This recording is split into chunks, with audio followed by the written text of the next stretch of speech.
Hello and welcome to Arsenal Analysed. I'm JC. I hope you're doing well. Today I bring you a preview, everything that you need to know before kickoff. Arsenal versus Aston Villa, midweek fixture at the Emirates. Can Arsenal make it a perfect start to the Premier League in August? 5 out of 5. If you are looking forward to today's video, go ahead and smash that like button. Subscribe if you're new around here. Get that notification bell button on as well. Then let's waste no more time at all and dive straight into things. Kicking off with recent form for both clubs. As already mentioned, Arsenal have had the perfect start to the Premier League. 4 out of 4 wins, scoring a whole bunch of goals. But we're going to look at the last 5 fixtures, including the last pre-season friendly. So that's 17 goals. 3 goals conceded and 3 clean sheets. The only team in the Premier League to have a perfect start. So it makes very, very good reading for us Arsenal fans. And hopefully we can continue to build not only on this momentum, but the confidence as well. There's a new aura and what feels like new mentality amongst this Arsenal squad. But how does that compare to Aston Villa? They have lost 3 out of their 4 Premier League games, with their only win in the Premier League coming against Everton, who in themselves have been very, very poor this season and could find themselves in a relegation battle. Now, another win that came this season was against Bolton. That was in the Carabao Cup. But more recently, they lost at the hands of West Ham. And over the course of these last 5 games, they have scored 7, conceded 8, and kept 0 clean sheets. So does that mean heading into this fixture that Arsenal are guaranteed to score at least 1 goal? We'll have to wait and see. But the big question, as always, when going through these figures and facts is, will the most recent form have a play to part in the upcoming week fixture in the Premier League? How do these two fare, though, down the years in the Premier League, cup competitions, and even the old League One as well? A total of 199 times. This will be the 200th time that these two clubs have met.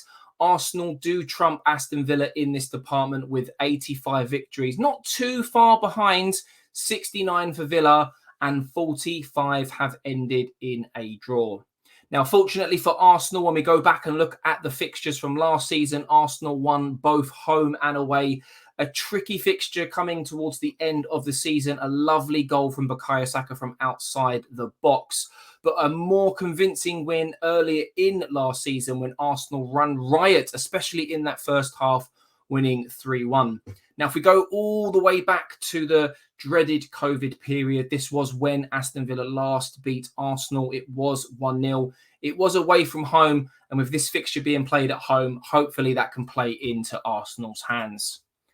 With regards to injury news, Reiss Nelson, who featured, if you want to call it a featuring in the last video, is still unavailable. There might be a slight update on his progress, but he will not feature in my opinion. Zinchenko and Thomas Partey were unavailable in our last fixture. It was more of a precautionary thing from what I understand. A knee injury for Zinchenko, a thigh injury for Thomas Partey. They will both be assessed ahead of this midweek fixture. Tyrone Mings is the only player that could feature who is currently unavailable. He will be assessed ahead of Wednesday's fixture at the Emirates due to illness. And unfortunately, due to a serious Achilles injury, new signing Diego Carlos will be out for this fixture and for the majority of this season as well. Looking at who I believe will be the key danger men for both sides, Gabriel Martinelli will be my danger man for this particular fixture. He's had an excellent start to the season. We've spoken about Gabriel Jesus before, and in our last video, it was Martin Odegaard. And whilst I do think they will both kick on and have very, very good games against Aston Villa and over the course of the next few games, I do feel as though the Martinelli is there waiting to explode and have an absolutely dominant game of football. And against Fulham, he had 68 touches, an 84 pass completion rate, 5 key passes, and he's been in and around those numbers over the last 2 or 3 games. Long balls completed 4, 7 shots. I think he's been the highest shots off target, on target, and blocked for Arsenal now in the last 2 games, and 8 duels won. He is an absolute workhorse, a nuisance, and a nightmare for defenders. And I think it's just a matter of time before he has an absolute 10 out of 10 performance and bags himself a couple of goals in the process. Looking at Aston Villa, I would say their key danger man, whilst they do have a number of people that could potentially hurt Arsenal, I've looked to highlight Coutinho, a player that Arsenal have been linked with in the past through various different windows. And whilst they did lose against West Ham, Coutinho, if there was going to be anyone to cause any problems, it was going to be this man. 51 touches, 81 passing completion.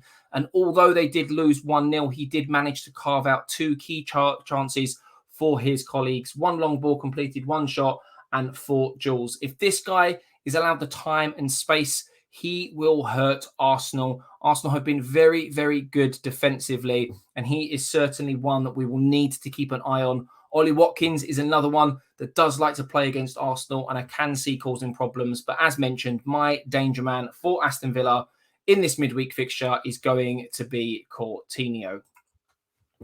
Looking at the predicted lineup, I'm going to go with the team that started against Fulham. It's only been a few days since we got that news with regards to Thomas Partey and Zinchenko. And the fact that Arteta didn't want to risk him or them against Fulham, and with Manchester United on the horizon, I really, really do believe that he will probably rest them again. Is it the right thing to do? I don't know. It was definitely noticeable that we were without Thomas Partey and Zinchenko. The dynamic of the team and what we offered going forward and in midfield, 2 absolutely key men to that formation and system that Arteta likes to play. So it's a bit of a double-edged sword in the sense that, do you bring them back early and risk them for some of the bigger games, or do you bring them back in and then, continue that momentum? But for me personally, I do feel as though that given the depth of the squad and the quality that we have in the likes of Kieran Tierney, a great replacement and someone who can come into a very, very good job, a consistent performer at Arsenal, this is the starting 11 that I can see Arteta going with. Do let me know down in the comments below. Is this the starting 11 that you would go with? Would you risk Thomas Partey and Zinchenko should they be nearly fit enough, or would you rather wait until that Manchester United game? And a lot of these players, actually, for one matter, have played every single minute of the Premier League campaign, and there are other players that will be chomping at the bit to prove themselves. So would there be any other changes now that these fixtures are coming thick and fast? Let me know down in the comments below.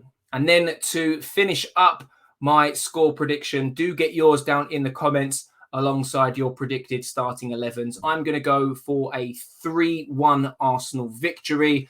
I'm going to say that Martinelli is going to get himself 2 goals and be man of the match. A bold prediction, if you will. Now, that is going to about wrap things up for today's video. Do keep an eye out for tactical analysis on the channel after the game. Subscribe if you're new around here. Smash that like button if you have enjoyed.